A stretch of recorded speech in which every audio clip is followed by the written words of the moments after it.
Tell a story channel पर आपका स्वागत है। बादशाह अकबर के शयन कक्ष में सफाई करते हुए एक सेवक के हाथ से गिरकर अकबर का पसंदीदा फूलदान टूट गया। फूलदान टूटने पर सेवक घबरा गया। उसने चुपचाप फूलदान के टुकड़े समेटे और उन्हें बाहर फेंकाया।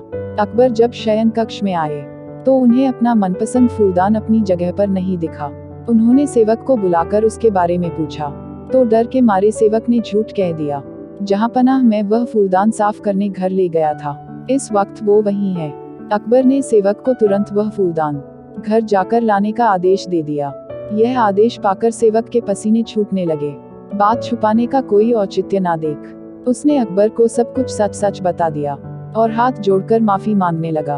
अकबर फूलदान टूटने की बात पर तो उतने नाराज नहीं हुए, लेकिन उन्हें सेवक का झूठ बोलना हजम नहीं हुआ और उन्होंने उसे फांसी की सजा सुना दी। सेवक गिड़गिड़ाता रहा, लेकिन अकबर ने उसकी एक न सुनी। अगले दिन अकबर ने दरबार में इस विषय को चर्चा का मुद्दा बनाया और दरबारियों से पूछा, क्या आप में से किसी ने कभी झूठ बोला है?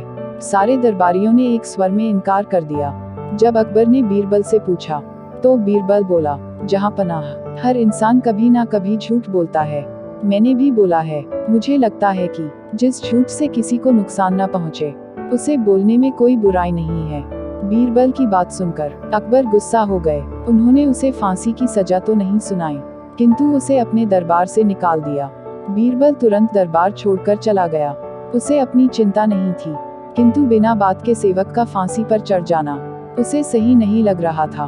वह उसे बचाने की युक्ति सोचने लगा।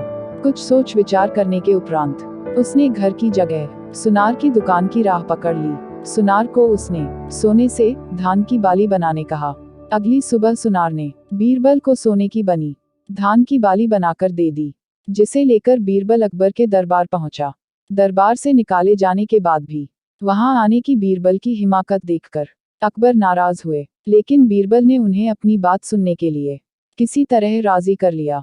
वह सोने की बनी धान की बाली अकबर को दिखाते हुए बोला, जहां पनाह एक बहुत ही महत्वपूर्ण बात आपको बतानी थी, इसलिए मुझे यहाँ आना पड़ा। कल शाम घर जाते समय रास्ते में मेरी मुलाकात एक सिद्ध महात्मा से हुई। उन्होंने मुझे ये सोने की धान की बाली देकर कहा कि इसे किसी उपजाऊ भूमि में लगा देना, इससे उस खेत में सोने की फसल होगी। और मैंने एक उपजाऊ भूमि खोज ली है। मैं चाहता हूँ कि सभी दरबारी और आप भी इसे लगाने उस खेत में चलें। आखिर देखें तो सही कि महात्मा की कही बात सच है या नहीं। अकबर बीरबल की बात मान गए और दूसरे दिन एक नियत समय पर खेत में पहुंचने के लिए दरबारियों को आदेशित कर दिया। अगले दिन सभी नियत समय पर खेत पर पहुंचे। अकबर ने बीरबल को सोने से बना धान का पौधा खेत में लगाने को कहा, लेकिन बीरबल ने इनकार करते हुए कहा, जहां पनाह महात्मा ने यह पौधा देते हुए मुझे निर्देश दिया था कि जिस व्यक्ति ने कभी झूठ ना बोला हो उसके द्वारा लगाने पर ही खेत में सोने की फसल होगी, इसलिए मैं तो यह पौधा लगा नहीं सकता। कृपया आप दरबारियों में से किसी को यह पौधा लगाने का आदेश दे दीजिए। अकबर ने जब दरबारियों से धान का वह पौधा लगाने को कहा तो कोई सामने नहीं आया। अकबर समझ गए कि सभी ने कभी ना कभी झूठ बोला है।